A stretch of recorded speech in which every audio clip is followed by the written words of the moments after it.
Raman, shall we start? Is going to Yeah, please do, please do. Very good evening, ladies and gentlemen. It's indeed my proud privilege to welcome each one of you. Very warm welcome to all of you this evening for another edition of Ponds Veteran Leaders Speak series. I welcome all the viewers watching this program live from all our social media portals, including MMA live streaming, YouTube, Facebook, Twitter, LinkedIn, and also MMA Radio. And as usual, we request you to please post your questions in the Zoom box, chat box, and the speakers will be happy to attend to your response and respond to you appropriately. And also share your question through WhatsApp, where we'll collect the questions and place it before the speakers to respond to your questions. And I also want to share with you, this evening, welcome all the Ponds veterans who are watching the program and also our members. You all must be wondering what is Ponds veterans? Like we keep mentioning, and this is the 29th in the series we are doing. And many a time you heard this Ponds veteran series, Leaders Speak, Fragrance of Business. I thought I'll take a minute quickly to tell you what exactly is the Ponds veterans. I want to tell you that MMA is closely working with Mr. Balraman. He's my mentor personally. He's been a real source of inspiration to me personally to do so many things in MMA. And he's also former president of MMA. Present you a great, week after week, we have been doing this to you, a series called Ponds Veteran Leaders Speak series. What Balraman got an idea, because under the Ponds veterans, we have more than 80 veterans located all over the world. Those who worked in Ponds at a time when they were young or at one point of time, and also worked directly with Mr. Balraman and earlier also with Mr. Narayan. All the Ponds veterans are holding phenomenal positions around the world. They've been very, very successful leaders in their own way, be it academia, be it in industry, or be it any IT professional. So we thought we can get all these people together and share their insights and knowledge with the large number of our members base, and that's the idea where we could organize this Ponds Veteran Leaders Speak series. Being very popular, and we have so far completed 29 lectures. This is the 30th one which is happening this evening, for which we'll be presenting it to a short while from now. Let me also briefly tell you what Mr. Balraman, briefly have the privilege of telling you a few words about Mr. Balraman. Mr. Balraman is the MD of Ponds Veterans and former independent director of many boards, including Hindustan Liver, Nokia, Mother Dairy, Narayan, and also Mahindra World City, Polaris, and former chairman of CAMS and Footwear Design and Development Institute of Noida. Is very passionate about inspiring and motivating management professionals, young men and women of India to accomplish extraordinary things in the cause of our nation. In the field, they are finding it most engaging and interesting. In that endeavor, we have been putting together a number of initiatives. One such initiative is what we are presenting it today is a Ponds Veterans Leaders Speak series. Over to you, Mr. Balraman, to set the context and also introduce the speaker. Mr. Balraman. Thank you, Vijay. You see, today is a very special event, something that has been cooking for quite some time. It's almost like Lucknowi Mughlai cooking, where you put something and allow it to simmer for 29 days under you put something in a pot, clay pot, cover it with clay, and then put it in the hot coal for about 29 days. So Nitin Chopra, my high value colleague, today speaking to us from San Francisco, is someone who was very keen to do this. And he was searching for the most appropriate topic. And he was also working on how to bring out, total facts, verified facts and figures, researched facts. And so a lot of very detailed work to perfect this presentation has gone into this. And Nitin, I all know these guys from their Ponds days, but they want me to tell you, something else. They want to be known by some other designation. Nitin Chopra was also, apart from Ponds, former head at retail and consumer banking of Ratnakar Bank Ltd. Okay, that is how he wants to be known for today. And Neeraj Swaroop, another very high value colleague of mine, was erstwhile group head retail banking of HDFC Bank, although he was also later chairman and MD of Stanchart. And Ashwini Jain, who also I know as a Ponds veteran and a wonderful guy at that. and I remember he spent a lot of time in Vietnam. He wants to be known as Head Products and Strategy, Janalakshmi Bank Microfinance. So he brings the microfinance angle. Neeraj Swaroop brings the retail banking angle. When HDFC Bank started out on retail banking, and Nitin Chopra's favorite is what he did in Ratnakar Bank. Now, in order that they update themselves with current facts and figures, they invited Vipin V of the Boston Consulting Group, and he is principal financial services there. He has done a lot of work. We have listened to him time and again, and we perfected it. And today, I'm happy to present something that these veterans have worked on, and they have titled it, "Are Banking Services Changing for the Good? And is there anything that you've got to fear as a consumer or a customer of a bank?" Now,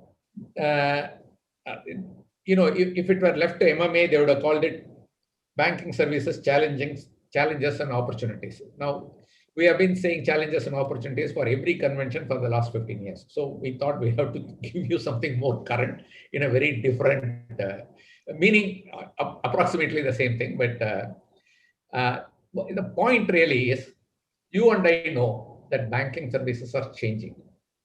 They are constantly changing. And the COVID accelerated the change into digitization.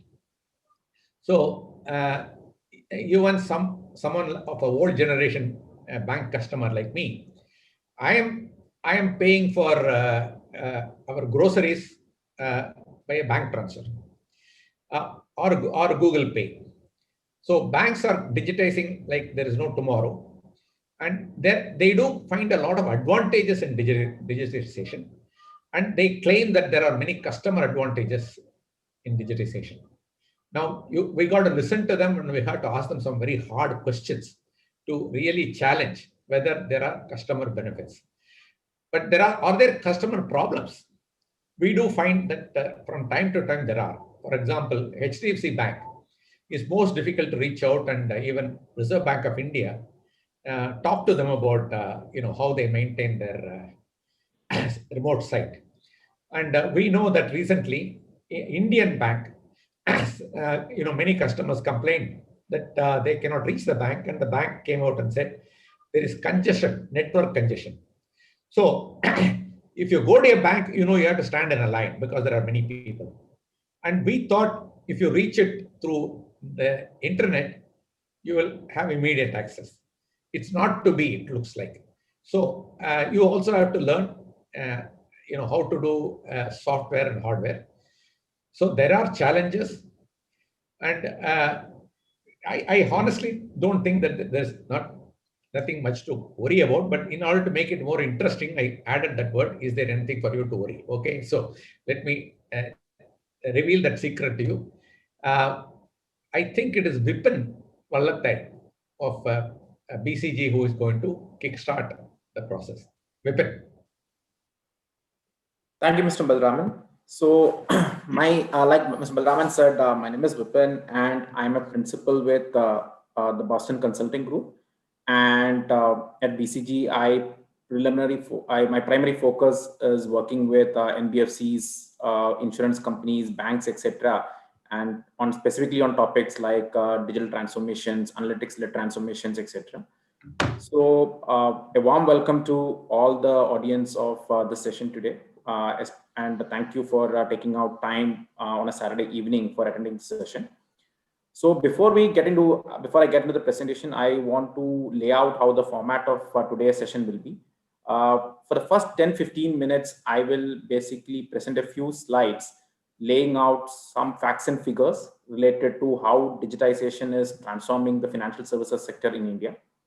Then post that, I will pose a set of questions to Nitin, Neeraj, and Ashwini, so that we can pick their brains in terms of getting their perspective on where digitization bases their experience across the globe. Post that, in the last 15-20 minutes, I'm I think we will have some time to basically take questions from the audience, wherein you can message, like Mr. Vijay said, we can give a message to WhatsApp or through the chat window, wherein we can pose those questions to the respective panelists and get them to share their learnings, etc.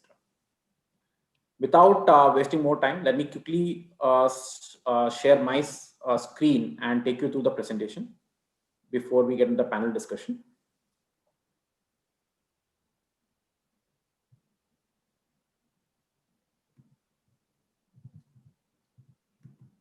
So I think if you look at as most of you are aware, if you look at the Indian market today, one of the biggest challenges we are facing is the lower penetration of all financial services products, which is, if you look at, let it be credit or it be life insurance or general insurance, any of these products, if you take it, you will see that India actually lags behind some of the Western peers as well as some of the Asian peers.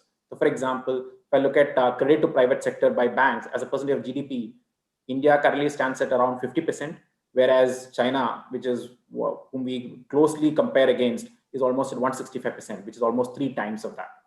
Similarly, on the right-hand side, if you see the life insurance premium to GDP, similar trend, we are much, much lower than many of our Asian peers today. Now, if you look at what is the reason for some of this low penetration in India, I think some of the themes are very, very common. For example, awareness. It's a low awareness across financial services products, financial literacy is low, digital is low, etc. That's one of the key reasons why the penetration has been low. Similarly, if you look at the second point, which is common across all three, is the distribution challenges. As all of you are aware, India has a large population sitting in tier 3, 4, 5 markets, which is very difficult to reach without increasing the cost significantly. So there are significant distribution challenges existing for the financial services players. In addition to that, there are some specific points which are related to life insurance or lending side of it. Like for example, in the case of lending side, the unavailability of verifiable or reliable income sources is one of the biggest challenges why many people can't get access to credit today. Similarly, on the life insurance side, there are inconveniences related to transactions and so on and so forth, right? Now, keeping these constraints in mind today, what is the positive happening today? India is going digital, which I think I don't have to mention that. I think all of you are aware that across India, which is whether you take tier 3, 4, 5 markets or you take any income segment, we are seeing that digital is becoming widely spread and available to everyone. So if you look at mobile phone users, internet users, smartphone users, etc., all of them, India is basically number 2 in the world, which is pretty much in line with the population of India, right? And what this means is this has significant implications for the financial services segment, especially, right? Now, before I jump into what it means for lending, wealth management, insurance, etc., I just want to lay out what does digital of the future mean. Because when we talk about digitization, etc., there's always a perception that it is just about automating some processes or automating some stuff, right? So I thought it's better for me to lay it out first and foremost, so that it's clear in all our minds that what will digital look in the future. And there are 5 things which I talked about. I'm sure there'll be many more themes which will be coming up in the future, but I thought at least basis the experience today, let me lay out the 5 points which are critical. The first one is about segment of 1, which what it means is today, based on analytics and using AI ML algorithms, we can have hyper personalization where each customer can actually get a very unique offer and a customized offer depending on his life stage, depending on his demographics, depending on his income class, and so on and so forth. Similarly, once the customer decides to accept that offer, then comes and he starts interacting with the institution, then there is an omni-channel experience which comes in, wherein the customer, whether he's interacting with a sales executive or a tele agent or a chatbot or any other channel for that matter, he gets a unique, seamless experience. So he starts the journey with let's say, for example, a chatbot, and then he moves to a sales executive. There is no difference. The customer does not even realize that the person has changed, right? And once the customer starts applying or giving an application for a particular service, then it becomes 100% digital, zero paper, no paper movement, 100% digital application with online data pool wherever possible, so that it's convenient for the customer, and also almost all the parameters are digitally validated from a risk perspective. Now, once customer comes in, then it offers a real-time transactions and decision making. And I think one of the examples, like Mr. Balraman said, real-time payments. all of us are using Paytms, UPI, etc., wherein the payments are happening almost real-time basis. Even if I had to make a 10 rupees transaction today, we use UPI, right? The last part is the straight-through processing in the real sense. So straight-through processing, many financial institutions have been talking about STP or straight-through processing for some time now, but it has never been in the true sense. There's always manual interventions required.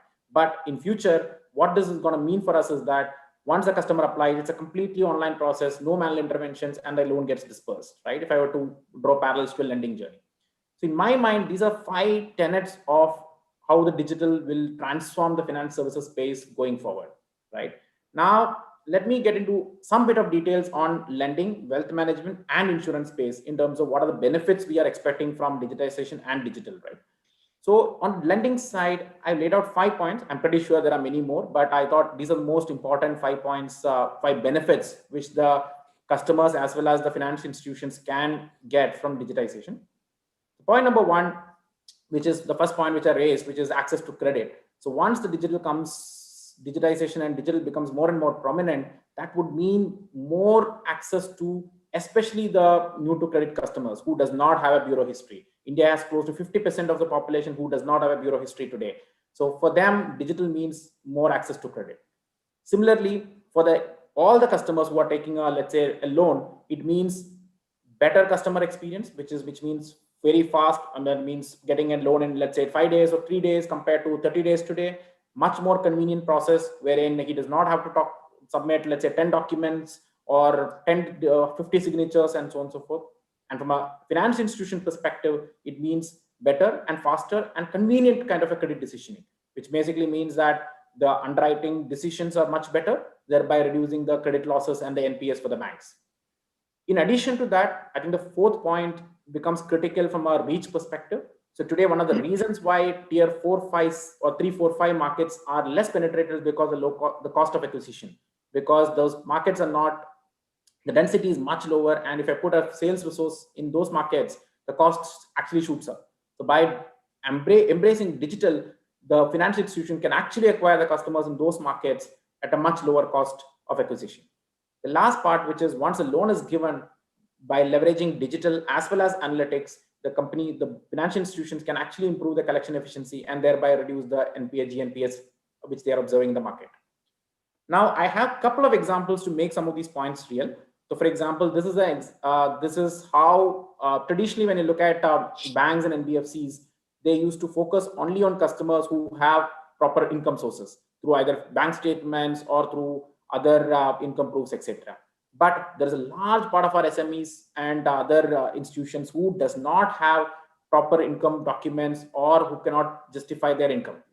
For those kind of customers today, if you look at the leading fintechs and other new age NBFCs like BharatPay, Udaan, etc., what they have done is they started leveraging alternate data sources, like, for example, the phone data, the SMS data, telecom data, etc., and thereby underwriting the customer and providing loans to them.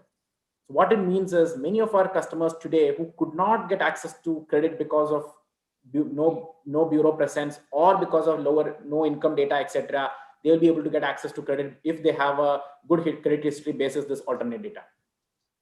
Similarly, I just want to lay out one more example, which is an example from an unsecured business loan transformation, which we have done. So this slide basically compares how the traditional model and the new day digital model looks like.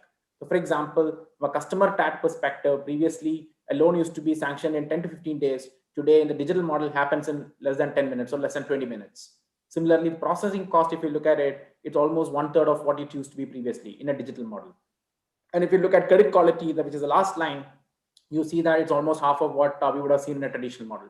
So what it means is once the financial institutions start embracing digital, at least the early results show that almost in all dimensions, the financial institution as well as the customers are actually benefiting from the digitization of the digital programs.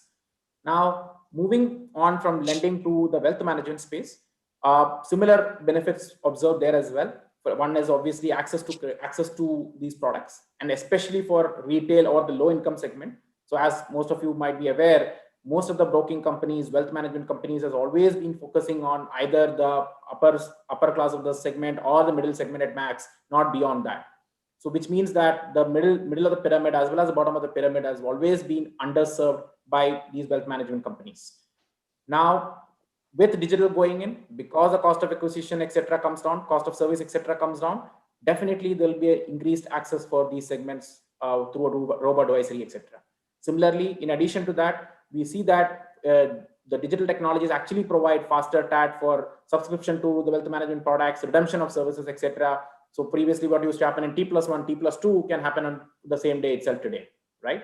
Now, again, couple of examples to make it real for you.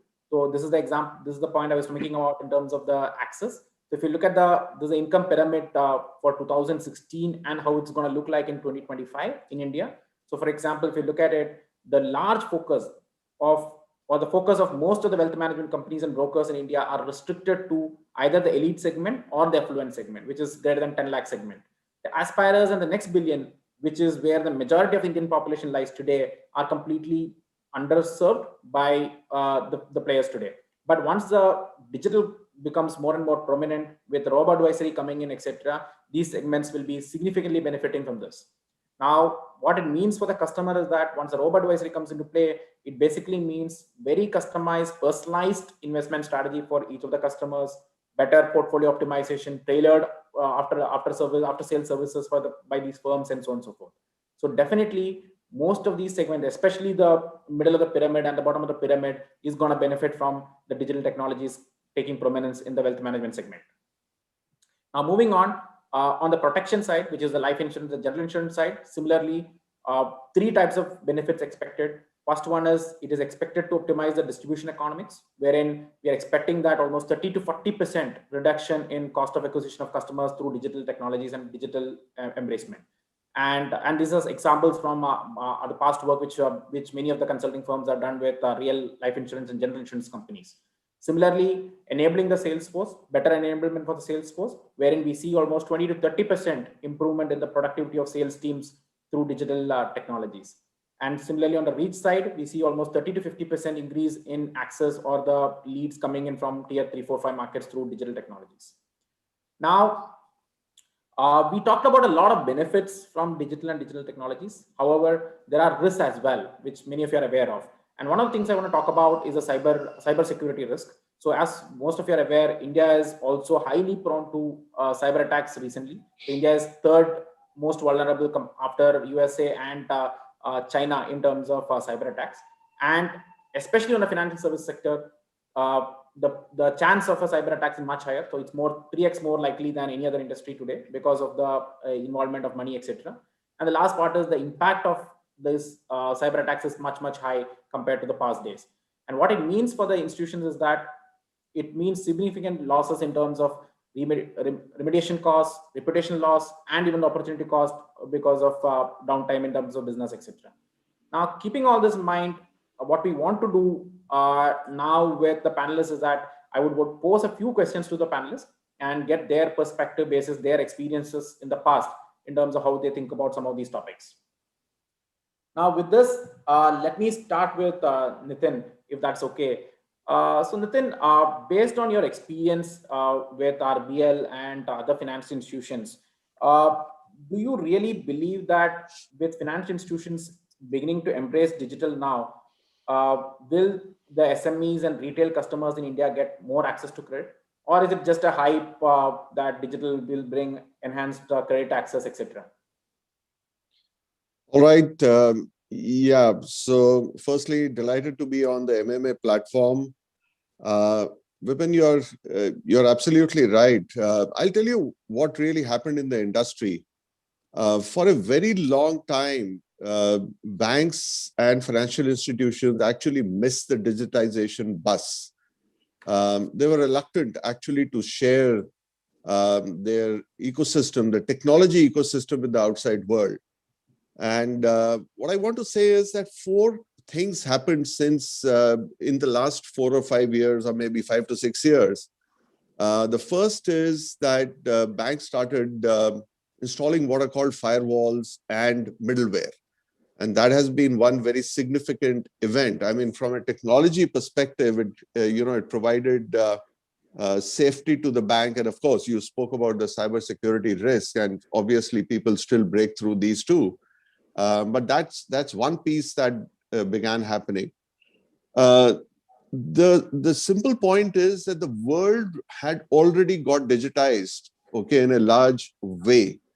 And banks began to realize that, the digital footprint that people were leaving, both individuals as well as companies, SMEs, whoever, offered a great opportunity for access. Um, Now, the third development that happened simultaneously is that the government has been focusing a lot towards digitization. And so, the Aadhaar stack, so the identity stack, the, ability to pull out GST data and a whole lot of other stuff. Now, banks wouldn't have been able to do it, unless all this data was also digitized. And lastly, I think you spoke very briefly about fintech, but there has been a significant influence of fintech on the financial services industry, who actually, in partnership with banks. So I'll give you two examples. One, of course, is that in a fintech that I advise, uh, talking about the digital footprint, is very interesting that they were even able to pull out, data about what kind of phone you were using for credit decisioning, or, the way you navigated your loan, or, at what time of the day did you apply for the loan. So what I'm trying to address and tell the audience is that the moment you get into this, the realm of digitization, there are any number of possibilities. And of course, this is all permission based. So you tell the customer, and remember, this customer is not able to get a loan through regular means in the sense of declaring income. So, he's keen to share data, right? So you scrape information off the phone in terms of, the financial transactions. And by the way, social media is playing a big role in being able to, even provide such kind of information to banks, fintechs, and so on and so forth. So there has been an explosion of information, but at the same time, the tools to analyze that information, including big data and artificial intelligence, have also sharpened, such a lot that, people are able to provide such loans. On the SME side, I think there has been a great experience that I can talk about from my Ratnakar Bank, RBL. It's called RBL these days, so Ratnakar is all forgotten. I was a part of that transformation, so I shouldn't be calling it Ratnakar. But fact of it is that about 5 years back, we developed what is called an API-based strategy. It's an application protocol interface. This is basically what you call as straight-through processing. And what it does is that it began interlinking a small firm's ERP systems or accounting systems back to the bank. And that information was available to the bank real time. So whether you're setting up a working capital limit and you are, topping off his request for, buying inventory, or including managing his cash management solutions, all that became real time and online. So the point that you had made across your presentation, I just want to reiterate a couple of things. First is digitization, and banks embracing digitization today has obviously led the banks to tap into many more segments than they did earlier. In the good old days, we had to set up a certain proportion of our branches in rural India because that was a diktat. All that is gone.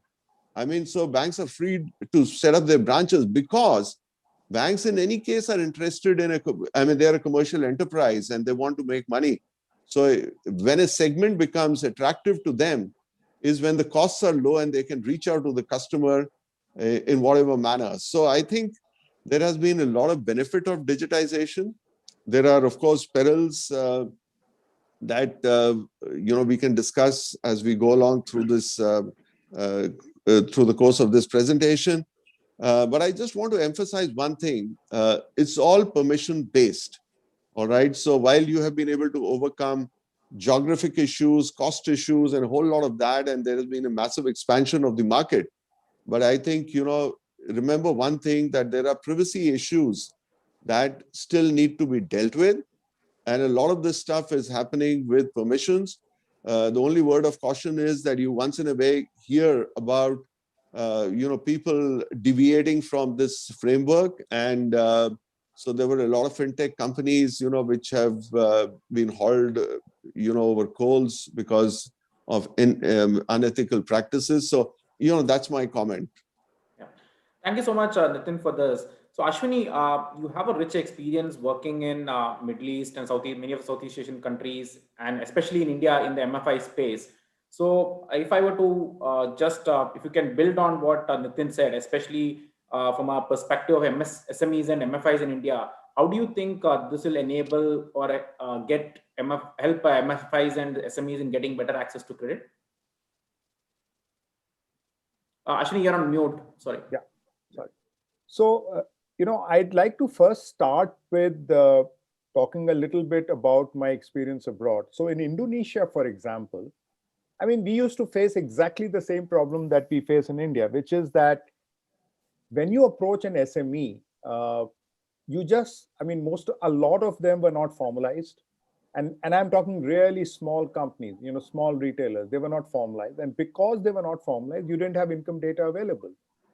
The intent to pay is never in doubt when you're talking of small customers, because they know that their entire livelihood, the entire life depends on the loan that they get. And if they get a bad credit history, they'll never be able to get a loan again.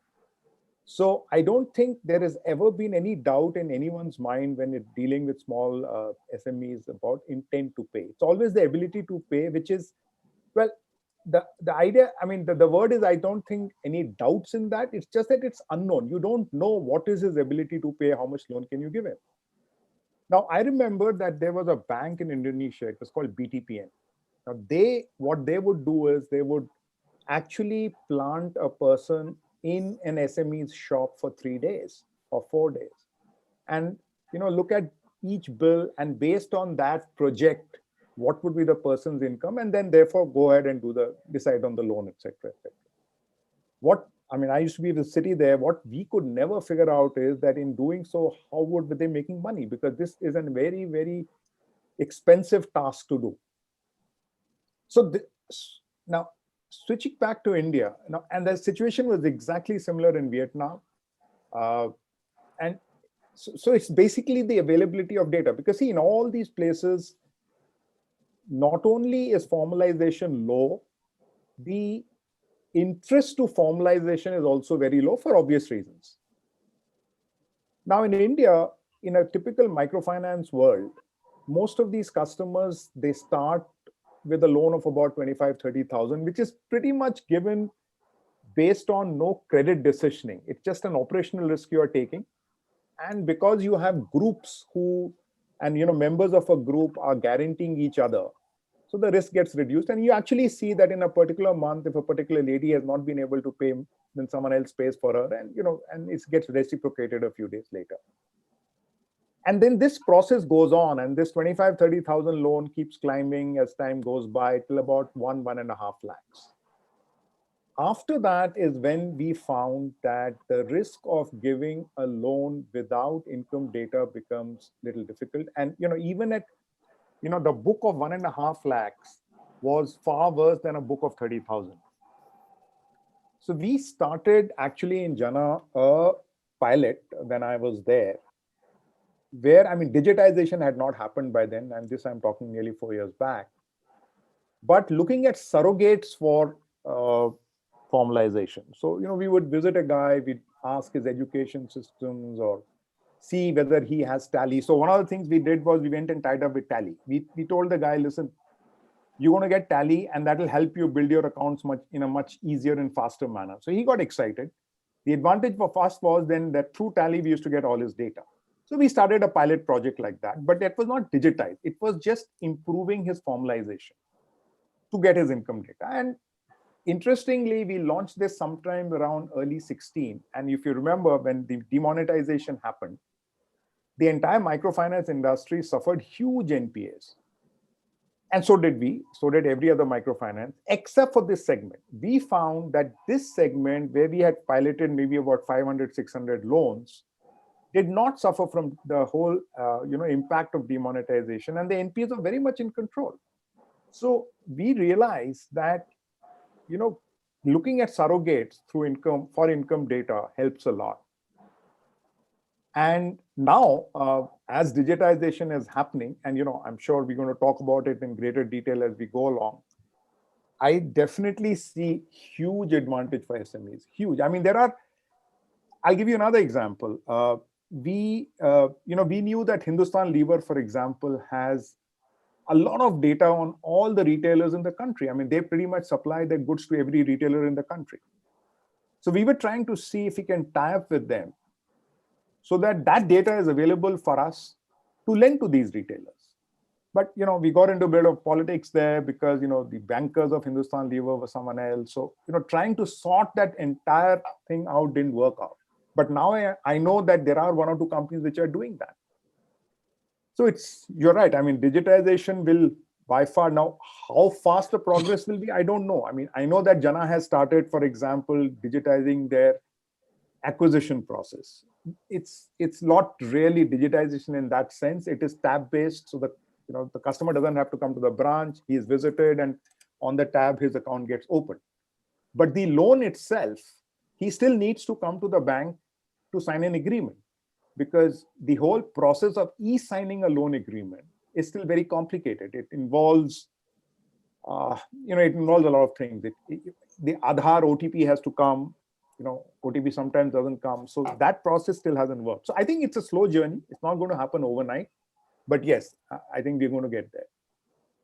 Okay.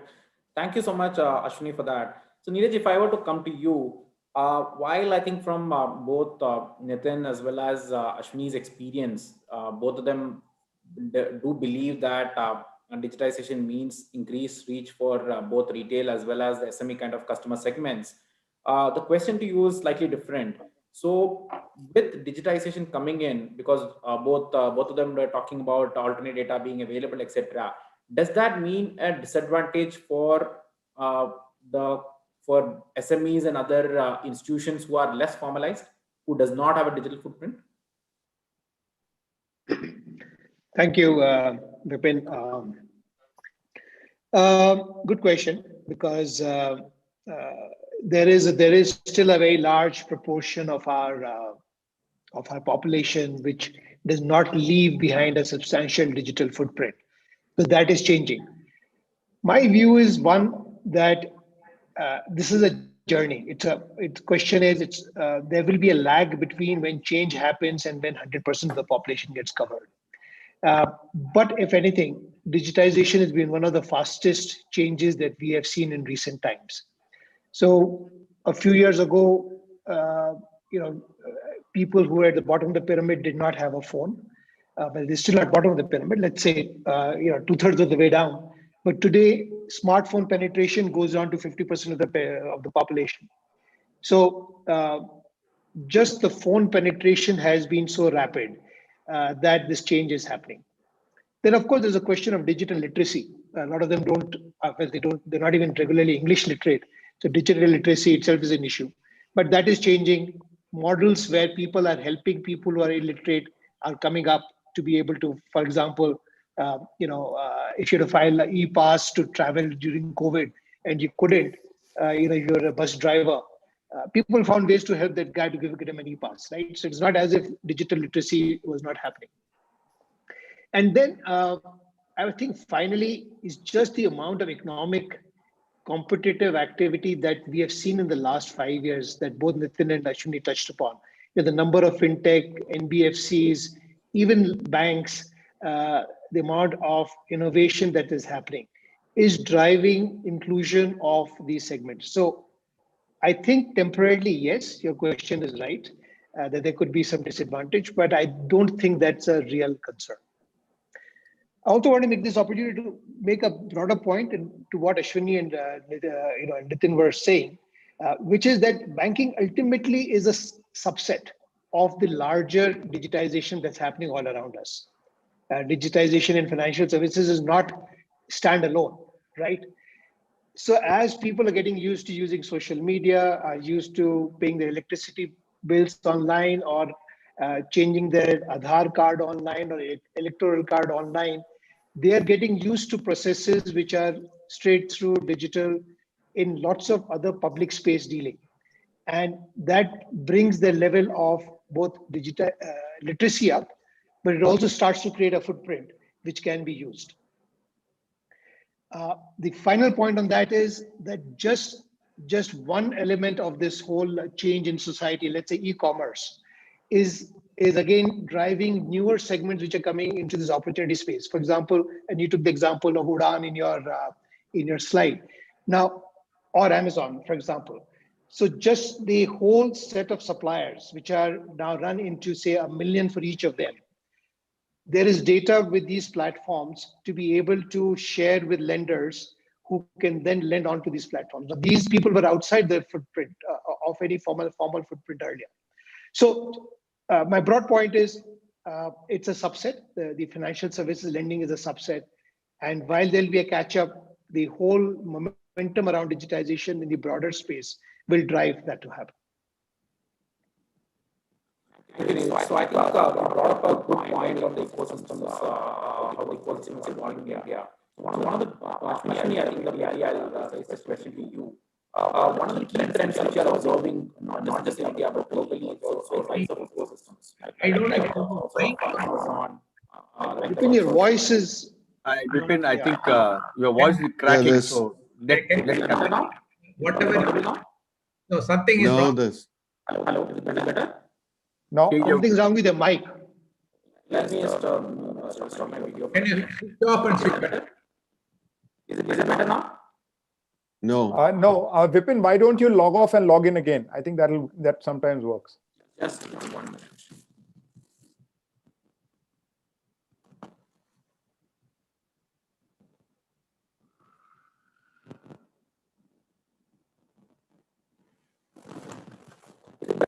Hello.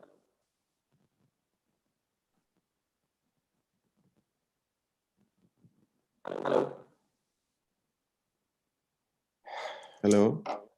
It's not working. Can you unmute my other account? Hello.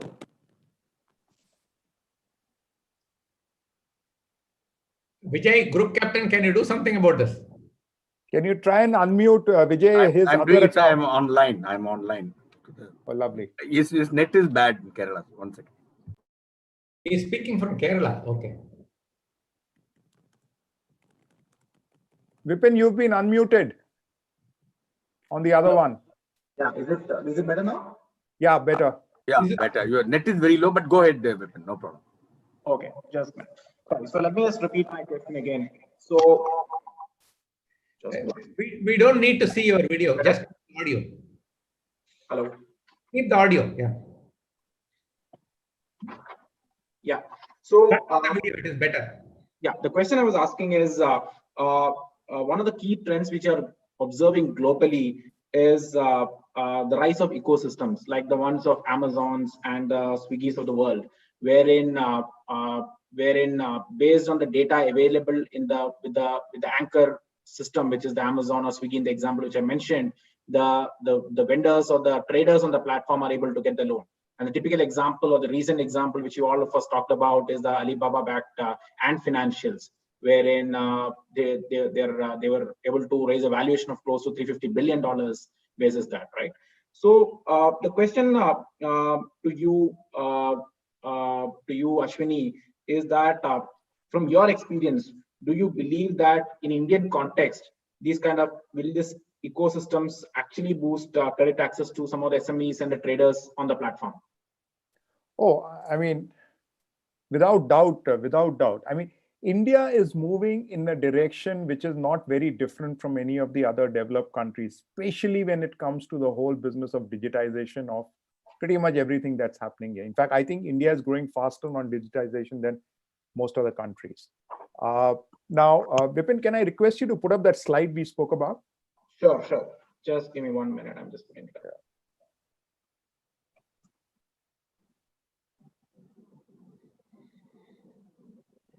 Yeah. So if one looks at this slide, essentially what this slide says is that as MSMEs or small businesses tend to grow in their life cycle, they tend to become more and more digitized. And there are various different organizations on which they leave their digital footprint. To start with, let's look at discovery. I mean, the whole process of getting customers. A lot of them are available on Just Dial. They're available on India Mart. And the data suggests that nearly 4 to 6 million people are available on these websites. Now, so that's the first step, where you have some basic data available about these people. Then you come to, for example, sales. I mean, today, I don't know how many customers, how many suppliers Amazon has, but I believe it goes into lakhs. Now that's another digital footprint which is available to any lender who may so want to use it. So as long as, again, the concerned customer is willing to give their consent on that data, any lender can get pretty much complete data of how much he's selling through Amazon platform. And that's enough for him to give the customer a loan. Or it is payments. Most of these people now have credit cards. Even the smallest of retailers in the smallest of cities now have a credit card machine. That's another source of data which is available. Or, it could be Tally. I mean, I spoke about Tally a little earlier. So people are on Tally to do their bookkeeping. Or on WhatsApp, Google, where some of these small ones advertise. So, I mean, as we see in different life cycles of an MSME's journey, as they keep growing, they keep leaving their digital footprint everywhere. Then it's up to the lender or fintech company or an aggregator to be able to put that data together, give it to a bank, give it to a financial service, who can then take permission from the concerned customer and then be able to provide a loan. So I think, yes, I mean, this is the other one which is not here, which I think is going to become increasingly more important, is GST. Most of these guys are now today, I believe there are 13 million customers which pay GST. And we know that that's nearly 20% of the entire SME base. And only half of these 12 to 13 million today get organized credit. So that data is available. That again tells you their income. I want to speak about a company called ProgGap. Now, this company is based out of Delhi. They did a very interesting, they have, by the way, 500,000 customers today. Well, all they did was they went and tied up with a bunch of FMCG companies, which I spoke about earlier. And they do what is called supply chain financing. So they know that a particular retailer gets so much goods from Hindustan Lever, so much goods from Nestle or Colgate or whatever it is. Based on that, they know exactly how much is the income that the person can earn, and they provide financing to the customer. This also helps in just-in-time financing. The financing can be given just at the time when the customer is about to buy the goods. So, I mean, there's a whole bunch. Reliance, I mean, the tie-up that Reliance has gone and done with Amazon, I think once that really comes out, they are the kinds who go big whenever they do anything. I'm reasonably sure that they've already made it public. They said that we're going to tie up every SME in India to our platform. So I think the world is moving. We are going in that direction, and it's going to help in the lending space. I think the area where I sense that, at least in the beginning, it may not help too much is in the area of collections, because collections is still something which will need human interaction.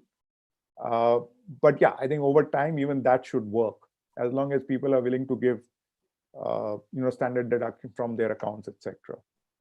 So yeah, I think your question is very valid, but I definitely sense there is a lot of growth happening across India in the ecosystem, which will help this. But again, as I said, process is slow. It's not going to happen overnight. It will take time. People have to give permission. People may not want to give permission. People have to formalize. People get scared of getting formalized. No one wants to get into the GST net. So it takes time, but it will happen ultimately. I think one important thing to also note is the government push on this front. So I think Nitin broadly touched upon that, the whole account aggregator concept and the OCEN part of OCEN framework, which government announced a few months back, is expected to boost this whole ecosystem concept. wherein all the financiers can actually easily tie up with all these loan service providers across the value chain and provide easy access to credit to all the SMEs. So I think maybe we'll hear from Neeraj as well, because he has experience working at Standard Chartered in the Southeast Asian market. So Neeraj, from your experience, did you see anything which were some of the early indicators from an ecosystem build kind of concept in those markets? So there has been a steady build out in all markets. I think the interesting fact that I would like to add to what Ashwini and Nitin probably have talked about is that in some countries there has been a formal participation by the regulator in starting off digital-only businesses, which we haven't still seen in India. I mean, what happened in India is that the digital ecosystem has built out very well. The licensing regime moved to two new kinds of licenses, which was the small finance bank and the payment bank. In some markets in Southeast Asia, you see digital-only licenses being given out, as have been also in UK and say Germany, for example. And that has brought in its wake a certain acceleration of business models which are focusing only around digital. But I think India is high up in the evolution overall. I mean, despite the fact that there are no digital-only licenses. So in my experience, I think this trend is strong, as everybody is saying here, is now irreversible. And as I said before, is a subset of the larger kind of change that's happening. So yeah, I kind of endorse everything that the other two speakers have been saying, that digitization is creating a huge opportunity for SMEs. I'll just touch on one more opportunity for individuals, because we focus on SMEs. There are newer, and Nitin touched upon this, there are newer segments that suddenly become possible.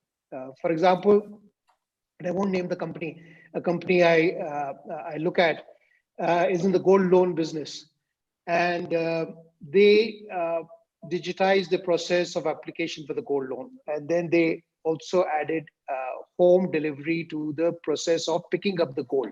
Because typically a gold had to, the person has to walk into this NBFC's loan shop and get it valued and take a loan. And just this fact that you picked up gold from home opened up a new segment, because the well-to-do businessman would never walk in with his gold into a gold loan shop to take a loan. So he would use other means to take a loan. It could be a business loan, but he would not be able to pledge his loan. I mean, you could do it with friends, but you could not do it with an NBFC. But if you could do it in the privacy of his home, you could do that. So it was not about geography. It was being able to find a demography which was spread differently. Another one that opened up was this loan at point of sale. That's a very interesting phenomenon, which Bajaj pioneered it at consumer durable shop, etc. But now for everything and everything, you can get an instant loan, right, at the point of purchase. Because one, the whole stack is there to be able to take the decision instantly, and two, the whole transaction is digital. So there is already data accruing by the time the purchase happens. So for example, things like education loan, right? Now Byju's is there, and there are many other edtech companies. 70-80% of the business is now starting to be pay later, which means you take a loan because it's so easy. You buy the product, you pay later, and you buy. So there is just that. These are all kind of small evidences of how rapid the impact of digitization is on being able to get loans. Sure. Thank you so much, Neeraj, for adding that additional perspective. Now, I think so far we have been focusing largely on the lending part of it. So let us just move towards some bit of insurance or the wealth management space as well. So Nitin, you had a short stint with Bharti AXA Life Insurance a few years back. So maybe we can start with you. So basis your experience there, do you really believe that digital can offer a better experience for the customer? And thereby, do you actually believe that customers will actually accept a digital faceless kind of an advisor compared to today's highly interactive, highly face-to-face interactive kind of wealth management business, which is happening today? Yes, Vipin, it depends on the kind of product you're selling in insurance. So there are many products, which still would, and I would strongly recommend, require an advisor. For instance, if you're buying a unit-linked plan or a complicated life insurance policy. But at the same time, there are many other insurance products, general insurance products and life insurance products, which can very easily be digitized and have been digitized over the years. So a simple term plan, for instance, is the best case, where way back, I think it's almost for last 10 years, these kind of policies have been sold essentially and totally in a digital manner. There are, of course, many newer products which are being sold. For instance, COVID-related insurances are all bought now, in a pure digital manner, including many other health policies. So overall health policies.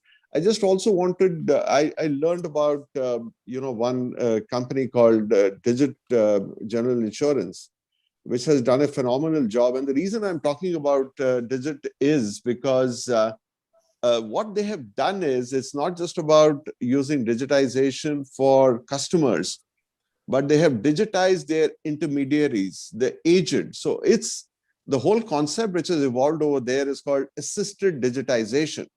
So even if you are not a part of the digital footprint in whatever manner that we have been speaking about in this conversation, but someone can help you get your product, whether it's a loan, and in this case of Digit, an insurance policy, through the intermediary who is actually operating on a cell phone or a tab to help you buy your insurance and then service you appropriately once that is done. So 80% of the volume of Digit, comes out of assisted digitization, which is what I just wanted to bring out while talking about insurance. But overall, yes, today you can pay premiums, for instance, which was impossible even 5 or 6 years back, end to end on internet and so on. So that's what those were my comments. Sure. So Ashwini, maybe you can also add a bit of a perspective here. So you, basis your experience at Janalakshmi, wherein you have served a completely different kind of a customer segment, which is slightly more middle or bottom part of the pyramid. So do you think that with that kind of a customer segment as well, do you think that customers will be ready to accept more of online channels, or let's say self-service kind of platforms and so on and so forth? Yeah, so one second. Yeah, so I think the jury is out on that. I agree. This is not going to be an easy journey. So I just, I was browsing, and there's a company called Axion. It's a US-based company, and they basically are available across the world, and they support microfinance kind of companies in power. So they have done a survey in Odisha, in a very backward part of Odisha. Now, obviously, that's not really a great example, but it gives you an idea as to what's happening. They found that only 10% of the people had any kind of a digital footprint or could even understand what digitization is. So yes, obviously not. But then again, it's a journey. So it will start with assistant digitization, what Neeraj spoke about, which is a driver, he has to take an e-pass. So there are these shops available where you go and they'll do it for you. So today, I know that most microfinance companies or most small MSME kind of companies, they are doing assisted digitization. So someone comes with a tab to your house and helps you fill up everything. So the whole process is faster, and the loan approval happens more or less instantaneously. So earlier, the loan approval would probably take 2 days. Now it happens immediately. So at least the concerned customer knows that, yeah, my loans be approved. Now, because the process of signing a loan agreement from a regulatory perspective is still very complicated. It needs an e-sign. So, you need to go and register yourself, etc., which is not going to happen in a hurry. So that process is not. So it's a journey which will keep happening. I just wanted to mention one thing here, which is very important. Actually, that's quite relevant. Again, this Axiom, they're going to come out with an app called Ovante. They have already tested and tried it in Brazil and I think in Argentina.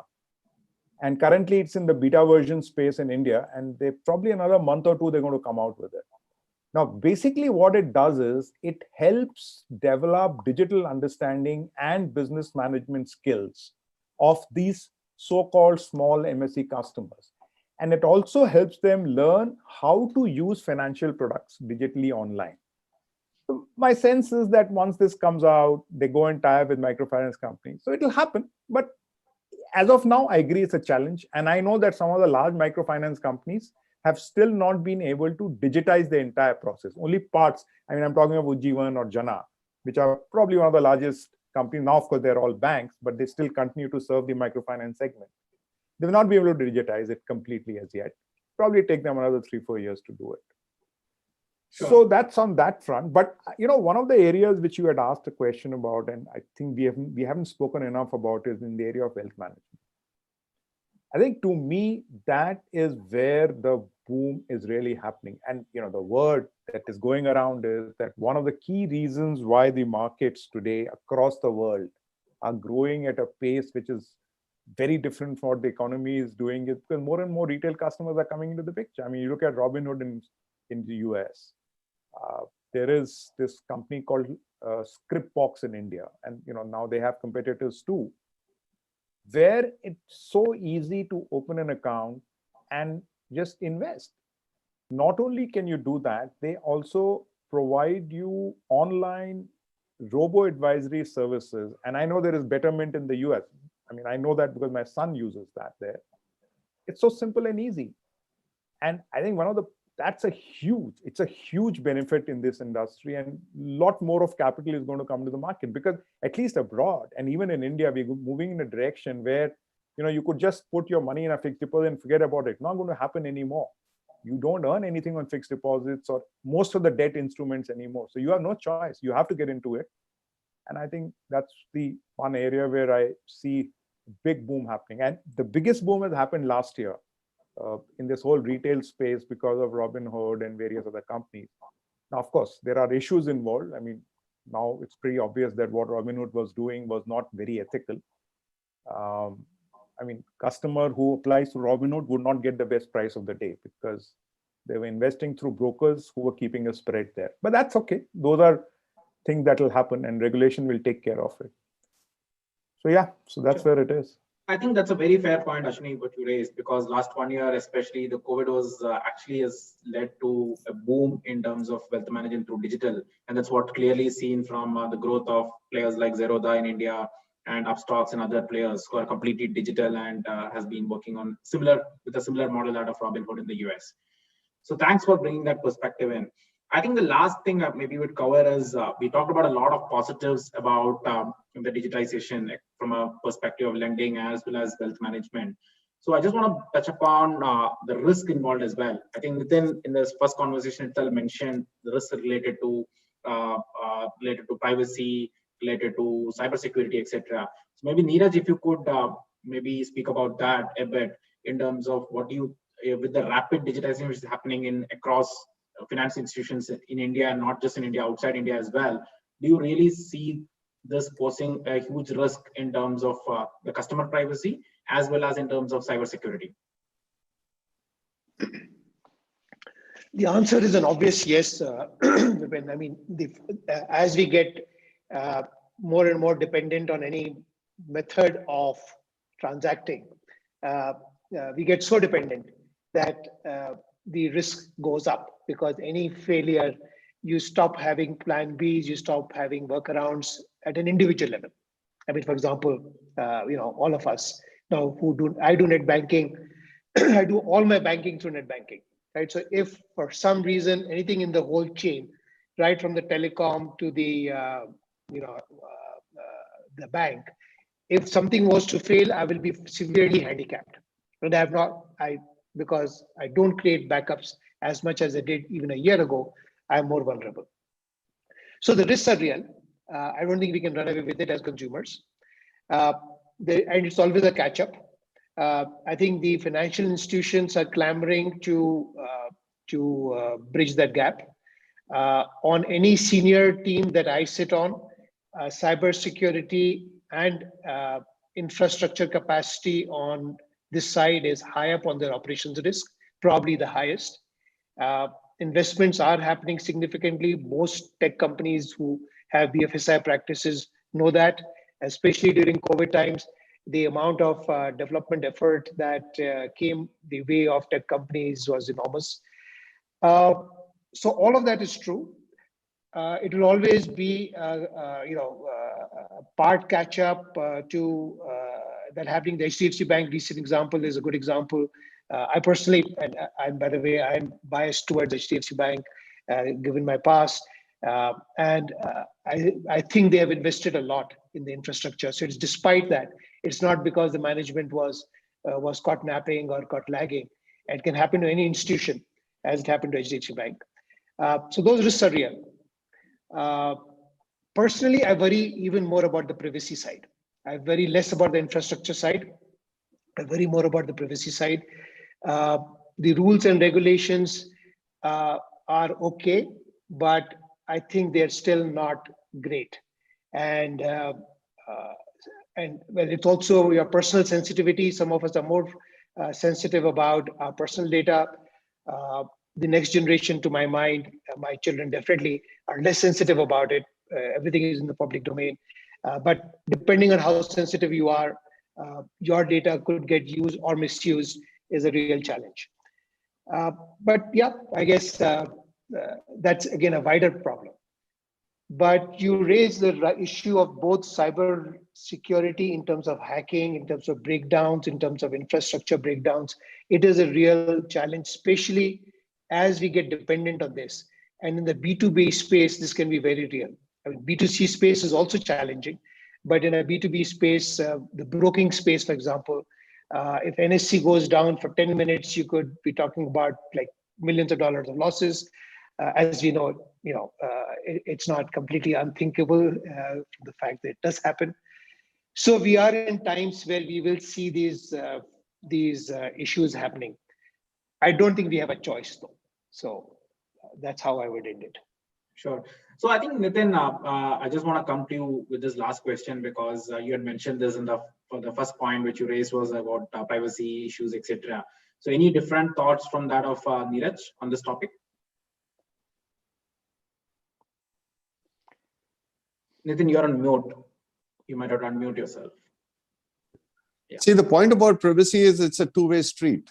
I mean, at the end of the day, I mean, I found this debate about WhatsApp, opening up to be a little fallacious, because, people were posting so much more on their Facebook accounts and any other stuff. But to put it in context of financial services, I think the simple point is that if this entire digitization and, looking at your digital footprint is enabling you to get a loan, then why not? Now, the question therefore is that if the privacy laws prohibit or prevent, and you mentioned about OSHA kind of initiatives. So, there are many such things where there is account aggregation, which will all happen. But remember that, as long as it is permission-based and people are going into it with their eyes open, I think it's all pretty good.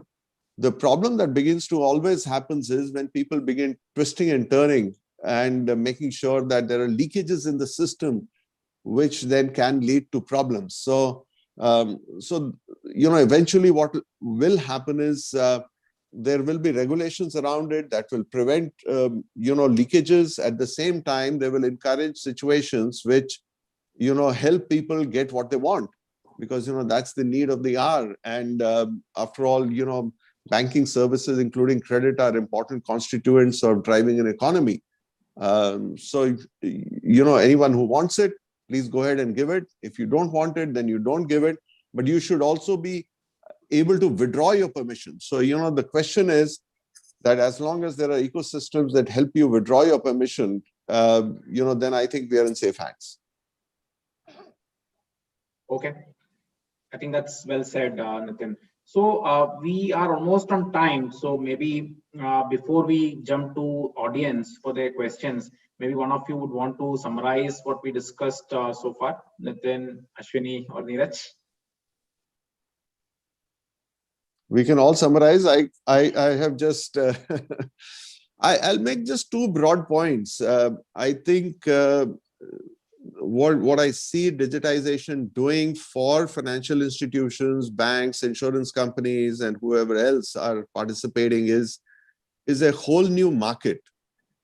People were shy of getting into smaller towns in India, and people were shy of going and doing smaller value, not just loans or dealing with small ticket sizes. So, you didn't want to open a small, deposit account or a small broking account. I think digitization has changed that significantly. The economics of digitization are wonderful. And that works in many different ways. And we have discussed that over the course of this, call. The second important thing that I want to make is from the customer standpoint. And I think it is leading to a lot of customer empowerment. So, I can decide where I want to, buy my so-called financial product from. So there is, I believe, disaggregation going on. I don't need to go to a single financial institution and buy whatever I have to. I will go to the provider where I think I'm going to get my best so-called value equation from. So, and I can aggregate at my level. So I don't have to depend on the bank to tell me what is my loan value plus my savings account, or if I run a company, my working capital versus my payments. And so I can disaggregate. So what digitization can do to an individual or a business is empowerment. I can choose to be where I want to be. And I think that's an important benefit of digitization from a customer standpoint. And I think it's important to keep in mind both privacy and cybersecurity issues. The cybersecurity is not just for institutions, but remember that it's also, cybersecurity for individuals and for small companies and, of course, larger companies as well. I mean, sitting in US, I get a call from, I didn't pick it up, but from a funny country called Azerbaijan. So obviously, I have no friend living in there. So my phone data has been compromised, my WhatsApp data. So I'm just saying that, so in summary, I think there are benefits which obviously, and in the course of today's conversation, we haven't discussed payments too much, but I think payments has been a huge and a massive, area of growth and impact as far as, digitization is concerned, driven by NPCI. And of course, the government has been promoting getting away from cash as much as possible. It started with demonetization. It was further accelerated by the pandemic. And I think, those have been the benefits. So that's what I wanted to say. Neeraj, Ashwini, anything to add?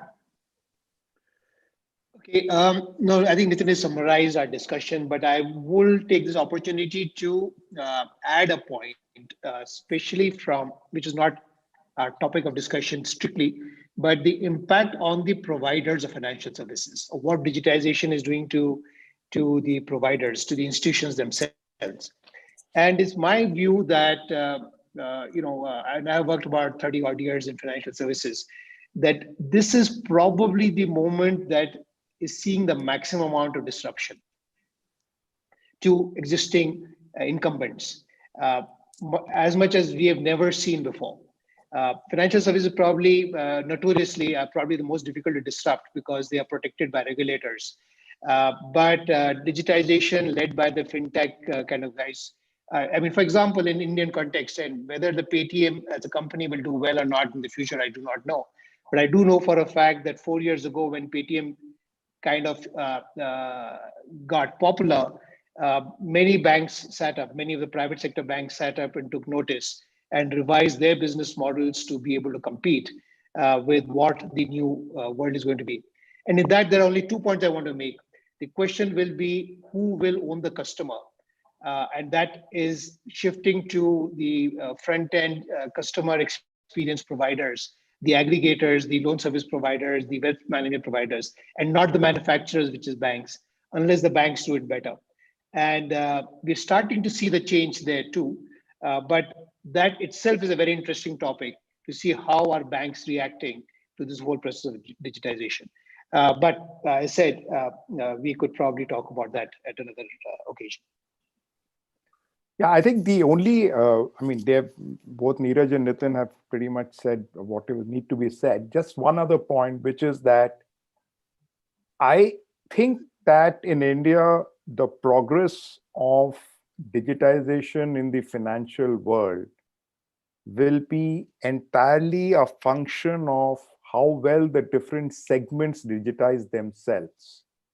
So therefore, if you have typically the young guys, for them, the financial digitization will be much faster. But in a lot of other segments, it'll take time. But yes, ultimately, it will happen. Sure. Thank you so much, Nitin, Neeraj, and Ashwini for summarizing the points we discussed. So, Vijay, how do we take up the questions from the audience? Yeah, we'll do that. And as I mentioned earlier, we requested one of the bankers from public sector undertaking. He just retired as executive director, Mr. Murali. Mr. Murali, you are there on the line. Can you please switch on? Can you address your question?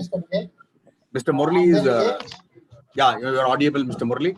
Mr. Murali just retired as executive director of Bank of Baroda. It's one of the largest bank next to SBI. He was heading international business and also credit as well as merger and acquisition. And Mr. Murali, what's your question addressed to the distinguished speakers this evening? Go ahead, Mr. Murali. Thank you, Vijay. Very good panel discussion and very interesting. Of course, my question is, in my experience, I also did IMO, integration management, I also did IT for some time. I feel that digitization in many banks are subject to retail lending only. If we take corporate, I don't think so it has made much progress other than cross-selling and cash management. Yes, even Bank of Baroda has done very well in these two areas.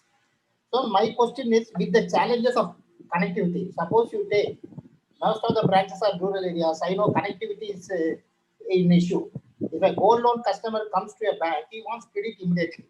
But sometimes lack of connectivity, they are not able to give the credit, and because connectivity is not a bank specific issue, it's an issue which is beyond the control of the bank. So it just delays sometimes the process.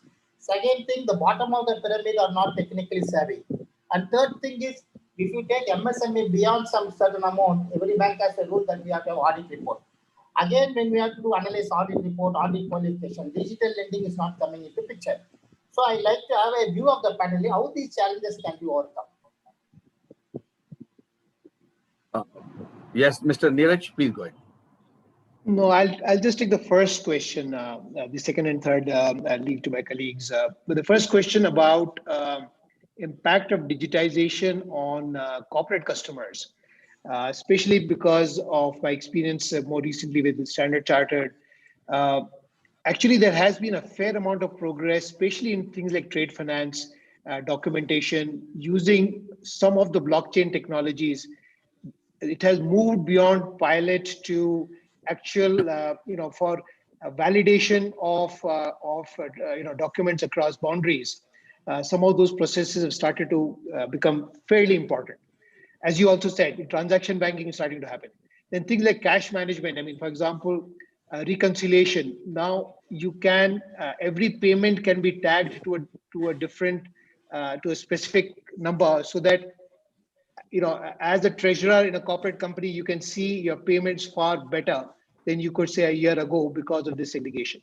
So I'm sure you're aware of some of the second one that's also happening in India.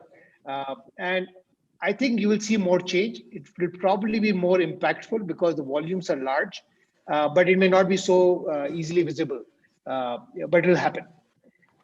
On the other two issues, well, I'll let Nitin or Ashwini take those on. Ashwini, would like to take on this? Yeah, so I'll take on that question on the bottom of the pyramid. And See, I've already spoken about it during as I said, in the bottom of the pyramid, the change will happen slowly. It will not happen immediately, but eventually it will happen. And there are tools which are being developed to improve the digitization footprint of the bottom of the pyramid. I can tell you payments, for example, in the bottom of the pyramid is already happening. I mean, I don't think there is any doubt in that. On the lending front, as I had mentioned, as they get more and more formalized, as and when they get connected to digital organization which leaves a digital footprint, whether it's Amazon, whether it's Tally, whether it's IndiaMart, etc., data is available. And after that, it's just a question of permission. If they are willing to give permission, they will be able to, people will be able to lend to them using that data. But yes, obviously, that's a journey which will happen over time. It's not going to happen overnight, but eventually it will happen. And I can already see that happening in cases of some of the organizations where, as I said, the acquisition part, for example, has already got more or less digitized, and it will happen in due course. And we can talk. Yes. Yeah, I just want to add, I think connectivity is obviously one issue. I mean, just on this call, we just commented that, Kerala lines are not as good, or sometimes I know Neeraj also cribs about. I think this is a continuous area of improvement. I would only say that India is still a country where connectivity is very good, and I'm assuming that as 5G comes about, or if there are people on this call on the telecom side, they would can comment on. But eventually, yes, financial institutions, banks, fintech, we are all dependent on this ecosystem. And if the ecosystem is weak, then obviously we get impacted. So, the big debate is whether NSE failed because of telecoms or whether it failed because of their core systems is still a question, being unraveled. So, yeah, totally agree that connectivity is going to be an issue. Thank you, Nitin. Thank you, Mr. Murali, for joining this evening, ask the question. Now I'll go to the SME. We also asked from one of the SME person, what is this the difficulty, Mr. Harigaran? He couldn't join us. He just logged out because of he has to go and do some settlements and all that. He's got a question. What he says is, delay in sanctioning loan to SMEs, how can bank help expedite? He's also wanted to know, technical, managerial, marketing, and financial aspects are examined by the banks for approval of the loans for MSME, SMEs. How can banks support MSMEs through their advisory services in these areas? Because these are the real pain area for the SMEs, because most of the loans get rejected on these grounds. What's your views on this? Who would like to take this question, sir? Ashwini, I think you deal with a lot of microfinance here. Yeah, so I think he has two questions from what I can make out. One is he's saying that how can digitization help improve the lending to me, right? That's his first question. I think we've already spoken about that in great detail.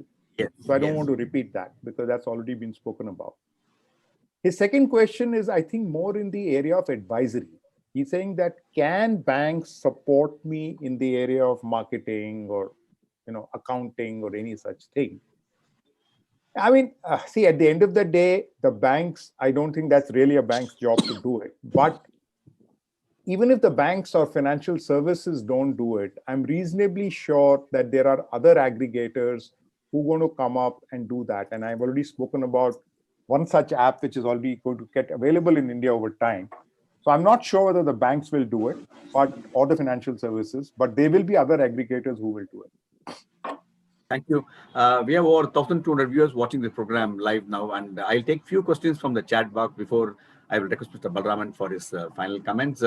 Here's a question from Mr. Vaidyanathan. He says, financial discipline and record keeping and non-diversion of the funds lent is a major risk, and how the artificial intelligence in these areas can really circumvent this area.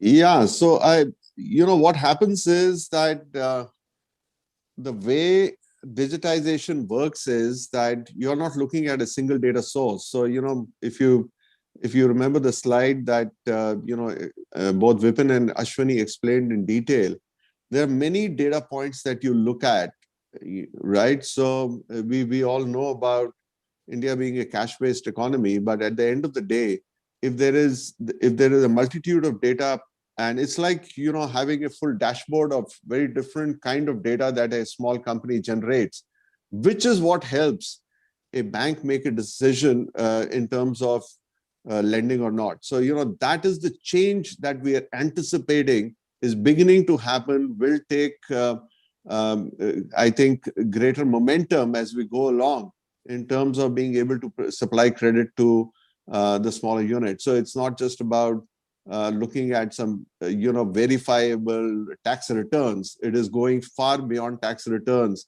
And also, you know, it's actually dipping into the MSME's value chain, you know, right from sales to inventory to different kind of things. So, you know, if the MSME has got a digital footprint, today we have spoken about how you can look at that to help lending. I'll just add one example to this. So, for example, many banks today, what they do is they take the GST data and they reconcile the GST data with the bank account data to see whether both are adding up. So, if somebody is frauding their accounts, it will be easily visible because GST inverse returns will not show that. Yeah, exactly. Yeah. Thank you. Here is a question from Mr. Sudalaimuthi from Pondicherry. What he wants to, in digital services, now private financial services institutions perform very well than traditional banks, especially in lending and payment services. If it continues, what will happen to our traditional banks in the next 5 years? Well, I think one of the things that our Prime Minister has already said is that very soon, hopefully, the public sector bank won't exist. So, I mean, the whole plan is to start privatizing these banks over time. They've already said that 2 banks will get privatized this year. And I guess this journey has already started. So that's what's going to happen. But though, let me tell you one thing. State Bank of India's digitization is probably one of the best in the country. I mean, I deal with them. I mean, I'm a customer of theirs, primarily speaking from a customer perspective. And I find that their entire digitization path is very, very good. So I don't think they're so much behind lagging, but yeah, that's State Bank. But here is the last question, maybe I'll, for the evening, this come from Vedavalli, a member of MMA. If you switch over from one antivirus pack to another, we face lots of difficulties in receiving mails and loss of details, etc. Are we not losing entirely to the West, who have control over all this? Maybe Vipin, you are an expert in this. So I think the challenges in terms of making sure some of these technologies work with a wider population is always a risk at this point of time, because it's largely to do with, I don't think it's because of the companies trying to control it. I think it's more about the digital literacy of the audience itself. So I think, like Ashwini said, the middle of the pyramid and the top of the pyramid, or who are well versed with some of these technologies, will find it easy to adapt. But the people who are new to some of these will struggle in the initial phases. So that's where the adoption will be slightly slower. But like all of us explained, wherever people are facing challenges, I'm sure there'll be new business models where it'll come in, wherein there'll be intermediaries who will support those people in adapting to the digital technologies, or we'll start with an assisted digital to start with, and then gradually move towards a completely direct to customer kind of models. So I think it's a matter of time before an entire population gets well versed with some of these technologies and move towards a completely digital kind of mode. Thank you, Vipin. I think we have come to the end of our allotted time for the Q&A. There are a number of questions have come. This shows the interest in the subject, but most of the questions have been addressed. That's why we are not taking all the questions. Before I request Mr. Balraman for his final comments, there'll be a feedback. Please do share your feedback. It will be very, very important to us. Over to you, Mr. Balraman, for your final comments. Mr. Balraman. Well, that's been a most interesting discussion. Digitization is happening, will happen, and no matter whether we like it or not, that is the way the world has already gone, and India has already started following and has followed to a considerable extent. There are obviously many advantages. You see, banks can make sure that the quality of service is uniformly high. It doesn't have to depend upon the people variables. so they can ensure that the quality of service is uniformly high. And there will obviously be, there is obviously benefit of speed, accuracy, and also cost. And I used to hear that in the past that banks, borrow at a certain percentage and lend at a certain percentage, and the spread is about 2%. And they have to cover their cost and make a profit on the 2%. I'm sure that, with digitization, there will be initial capital expenditure, but over time, the variable costs will be much less. So I'm sure banks, and also with government privatizing banks will attempt to improve the quality of their service, make technology easier and easier for the customer to operate and friendlier for the customer to operate. They'll also share the cost benefits in terms of lower servicing cost to the customer. So overall, it's going to be a very positive thing for the world at large, for the business world at large, and also the consumers. It's been an excellent presentation, guys. May I say extremely well done to Neeraj Swaroop, Nitin, and Ashwini, as well as Vipin. Excellent. Top class job. Keep it up. Thank you, Mr. Balraman. As a token of our appreciation on behalf of the Managing Committee and on behalf of Mr. Balraman, we would like to present this is what we could do in difficult times. We present on behalf of them the mask, which we go around and present to the people. I think the vaccine is coming. Till the vaccine reaches everyone, we present the 400 face masks on behalf of the people. Go around different areas where they really need is more. Educate them how to do that. And you can see in Chennai, really, the mask is not really very used. Thank you so much. Thanks for the lovely evening. I know how. Thank you very much. Thank Thank you you very much. Thank you. Thank you. It was pleasure being on this Thank you, Mr. platform. Balraman. Thank you. It was a privilege being here. Thank you, group captains. Thank you, Vipin. Thank you, Thank Vipin. you, Thank everybody. you. Thank you, everyone. Bye-bye. Have a great everyone. weekend, sir. Thanks, Nitin, for getting up so morning and go No and enjoy the problem. golf. Thank you. Hopefully, yes. Thank you, Vijay. Thank you. Thank you. Thank you. Bye for now. Bye. Bye. Good night, Mr. Balraman. Thank you.